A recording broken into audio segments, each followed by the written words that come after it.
Bonjour à tous et bienvenue sur boursicoté.com pour cette nouvelle analyse technique Forex, matières premières et crypto-monnaie.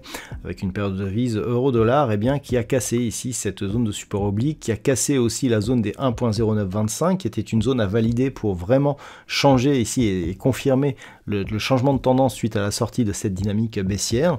Donc cette zone n'a pas réussi à s'imposer en tant que support. On casse ici le point bas significatif que nous avons entre ces deux points hauts. Donc on sort de la loi de dos, on casse aussi le support oblique que nous avions tracé pour guider un petit peu cette tendance.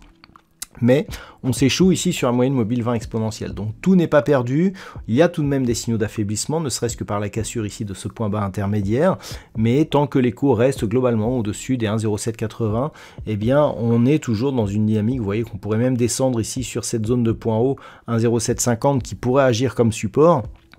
On serait certes sur une dynamique qui serait plus faible, mais qui resterait haussière. Donc pour l'instant, on a une sortie de dynamique, on était ici sur une tendance très forte, mais sans pour autant avoir des signaux de retournement. Attention toutefois à une éventuelle cassure de cette zone des 1,0750.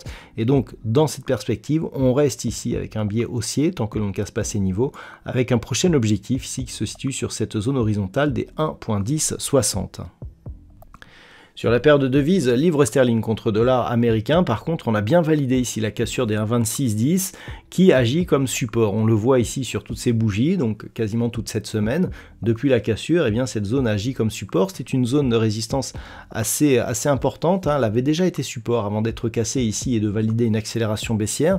Le fait de retrouver cette zone de cotation neutralise un petit peu la dynamique, je dirais, moyen terme qui avait tendance à s'orienter à la baisse. On n'est pas encore repassé sur un flux haussier, mais on est en tout cas sorti du danger baissier, et ce tant que l'on restera ici au-dessus de cette zone des 1.2610. D'un point de vue court terme, on est naturellement porté ici par une dynamique haussière qui est relativement intéressante et dynamique. Une rupture ici de cette zone prochaine objectif des 1.2750 ouvrirait la voie vers la prochaine zone de résistance qui se situe à 1.2870 et confirmerait plutôt l'évolution haussière dont l'objectif moyen terme se situe sur des niveaux proches des 1.30.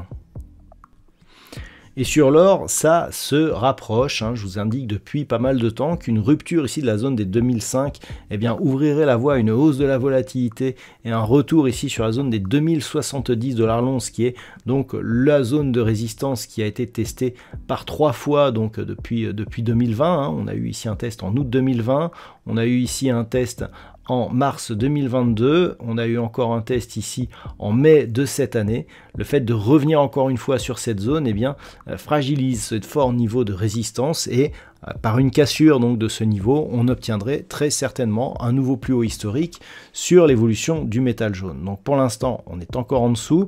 La dynamique haussière ici qui porte ce mouvement est confirmée, et ce depuis la rupture de cette zone des 2005. Et globalement, on peut s'attendre la semaine prochaine, si la tendance reste identique, à de nouveaux plus hauts historiques sur le métal jaune. Sur le WTI, on reste dans une dynamique baissière. Hier, je vous indiquais que par absence d'attaque un peu plus forte sur la moyenne mobile 20 exponentielle, qui semblait toujours agir comme une zone de résistance, que on restait dans une dynamique à prédominance baissière. On le confirme aujourd'hui en repassant durablement sous la zone des 76.30. Donc cette zone ayant déjà été attaquée, un retour sur celle-ci validerait certainement une poursuite du mouvement baissier en direction des 71,20 $ le baril. On reste donc dans une dynamique baissière. Ceci dit, tant que l'on reste ici au-dessus des 74, on peut parier sur une neutralisation. Il est vrai que la tendance baissière ne reprendra qu'en cas de cassure du point bas significatif que nous avons eu ici sur cette bougie, proche des 72,90 $ le baril. Donc pour l'instant, d'un point de vue court terme, ça se neutralise, mais la prédominance de la dynamique reste baissière tout de même. Et enfin, au niveau du Bitcoin, nous avons une progression après s'être stabilisé pendant de longs jours, voire de longues semaines. On sort ici de cette zone de range qui était capée par la zone des 38 000 $ pour un Bitcoin. Vous voyez comment la moyenne mobile 20 exponentielle ici en pointillé rouge agit comme support sur le suivi de cette dynamique. On valide un nouveau plus haut et donc il semblerait que l'on continue à évoluer en direction de la zone des 40 500 $ pour un Bitcoin. Donc la tendance reste haussière, il s'agit d'un niveau majeur et encore une fois, sans retour sous la zone des 35 000, eh bien on peut toujours parier sur une dynamique haussière et potentiellement forte.